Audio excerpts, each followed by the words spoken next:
A mold originally moved employees out of West Lafayette City Hall, but it could be more than just mold. It's going to keep them out permanently. The problems inside the building on Navajo Street is a story we've been following for 6 months, as the final report detailing the issues will soon be put into the hands of officials. News 18's Kelly Roberts explains what the report is expected to say. 6 months ago, 2 water pipes burst inside West Lafayette City Hall on Navajo Street.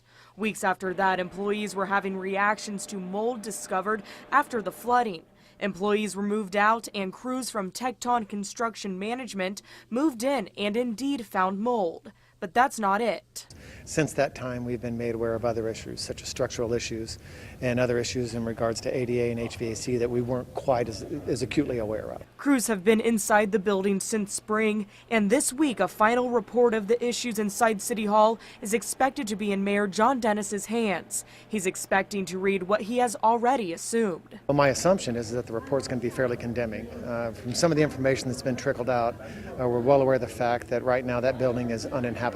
Dennis says after he reads the report, the city will have to decide what will be done to the building. They will have to weigh the costs of repairing the building or demolishing it. But once the report is released, another decision to make is where City Hall will be moved permanently.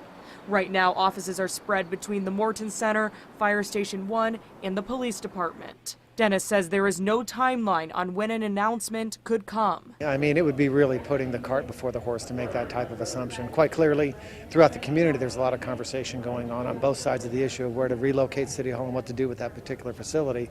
But for right now, we're just sort of holding tight. Dennis says once he reads what the state of the current City Hall is, he will start planning talks about the next City Hall. Officials will meet with insurance agents this week with the final report in hand. In West Lafayette, Kelly Roberts, News 18.